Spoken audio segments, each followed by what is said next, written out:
അങ്ങനെ ഞങ്ങൾ മൂകാംബികയിലേക്കുള്ള യാത്രയിലേക്കാണേ.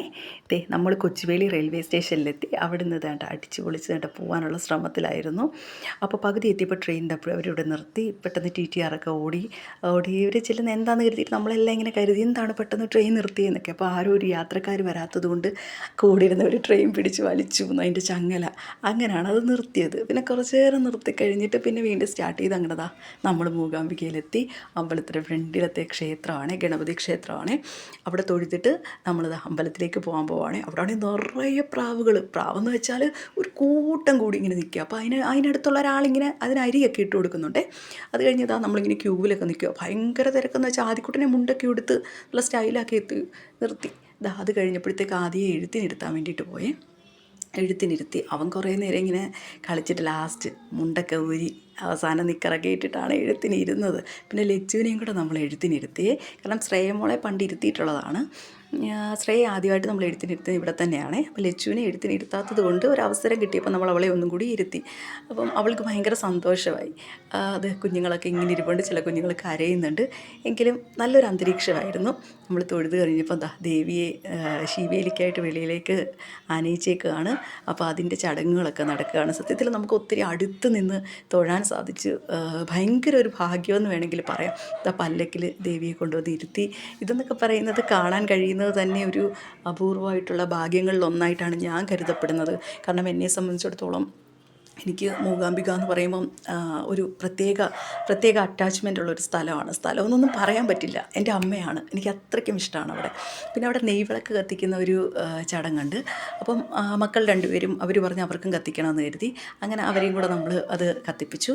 നല്ലൊരു പ്രത്യേക അന്തരീക്ഷമാണ് അവിടുത്തേത്. നമ്മൾ ആ ദീപത്തിൻ്റെയുടെ ആ നെയ്വിളക്കിൻ്റെയൊക്കെ ഒരു മണം തന്നെ ഒരു പ്രത്യേക ഒരു അനുഭൂതിയാണ് നമ്മളിലുണ്ടാക്കുന്നത്. നല്ലൊരു അന്തരീക്ഷമാണ്. നിറയെ ആളുകൾ കത്തിക്കുന്നുണ്ട് കേട്ടോ. ഇഷ്ടം പോലെ ആൾക്കാർ ഈ കത്തിച്ചതിൻ്റെയാണ് ഈ കിടക്കുന്നത്. കാരണം ആളുകളിങ്ങനെ ആയിരക്കണക്കിന് ആൾക്കാർ വരികയല്ലേ. അതെല്ലാവരും ഇങ്ങനെ എന്താണ്ട് അമ്മയൊക്കെ ഇങ്ങനെ കത്തിക്കുന്നുണ്ട്. അത് കഴിഞ്ഞപ്പോൾ പിന്നെ നമ്മളും കത്തിക്കാനായിട്ട് ഞാനും സല്ലേണ്ണും കൂടെ ഞങ്ങളിങ്ങനെ സല്ലേണ്ണ ഇങ്ങനെ പിള്ളേർ കത്തിക്കുന്നൊക്കെ നോക്കിക്കൊണ്ടിരിക്കുകയാണ്. അതാണ്ട് അമ്മയൊക്കെ നിൽക്കുന്നു. അവസാനം പിന്നെ ഞങ്ങളും എന്താണ്ട് ഇതുപോലെ നമ്മൾ ആ ഗോപുരത്തെ നോക്കിയിട്ടാണ്, ദേവിയുടെ നടയിലെ ആ ഗോപുരത്തെ നോക്കിയിട്ടാണ് നമ്മൾ ഒഴിയുന്നത്. അതായത് നമ്മുടെ മനസ്സിൽ നമ്മൾ ദേവിയെ ഡയറക്റ്റ് ഒഴിയുന്ന പോലെയാണ് നമ്മുടെ മനസ്സിലൊരു ധാരണ. അങ്ങനെ വെച്ചിട്ടാണ് നമ്മൾ അതിങ്ങനെ ഒഴിഞ്ഞിട്ട് കത്തിക്കുകയാണ് ചെയ്യുന്നത്. നമ്മുടെ മനസ്സിൽ എന്തെങ്കിലും ആഗ്രഹങ്ങളൊക്കെ ഉണ്ടെങ്കിൽ അത് നടക്കണേ എന്നൊക്കെ പ്രാർത്ഥിച്ചിട്ട് വളരെയധികം പ്രാർത്ഥനയോട് കൂടിയിട്ടാണ് നമ്മളത് ചെയ്യുന്നത്. കാരണം അവിടെ ചെന്നിട്ട് നമ്മൾ എന്തൊരു കാര്യം ചെയ്ത് കഴിഞ്ഞാലും അല്ലെങ്കിൽ അമ്മയുടെ നടയിലെത്തി നമ്മൾ പ്രാർത്ഥിച്ചാലും അത് നടക്കും എന്നാണ് വിശ്വാസമല്ല, നടന്നിട്ടുള്ള ചരിത്രം തന്നെയാണ് എല്ലാവരും പറയുന്നത്. അപ്പോൾ അത്രയ്ക്കും പോസിറ്റീവായിട്ടുള്ള സ്ഥലമാണ്. അപ്പോൾ നമ്മൾ തൊഴുതിട്ടൊക്കെ ഇറങ്ങിക്കഴിഞ്ഞിട്ട് നമ്മൾ ഫുഡ് കഴിക്കാൻ വേണ്ടിയിട്ട് അവിടെ അന്നദാനമുണ്ട്. അവിടെ നിന്ന് നമ്മളിങ്ങനെ കഴിക്കാനിരിക്കുകയാണ്.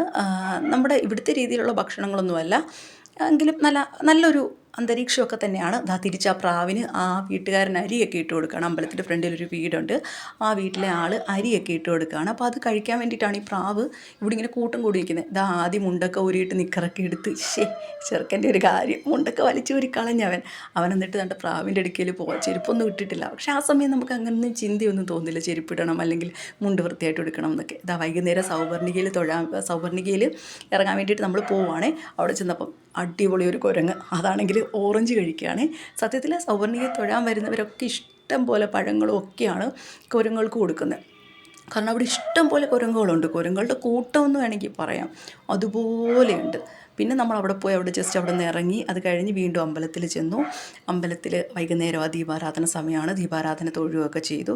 സത്യത്തിൽ ഒരു ദിവസം മുഴുവനായിട്ടും നമുക്ക് അമ്പലത്തിൽ നിൽക്കാൻ സാധിച്ചു. ഒന്നാമത്തെ കാര്യം, നമ്മൾ മുരുടേശ്വരമൊക്കെ പോകണമെന്ന് കരുതിയിരുന്നതാണ്. ഭയങ്കര മഴയായിരുന്നു, കാലാവസ്ഥ ഭയങ്കര മോശമായിരുന്നു കേട്ടോ. അപ്പോൾ അതുകൊണ്ടാണ് നമുക്ക് പോകാൻ കഴിയാഞ്ഞത്. മുരുടേശ്വരം പോകണം അല്ലെങ്കിൽ ഉടുപ്പിയിൽ പോകണം എന്നൊക്കെ ഉണ്ടായിരുന്നു. കുടജാദ്രി പോകാനും ഒന്നും സാധിച്ചില്ല.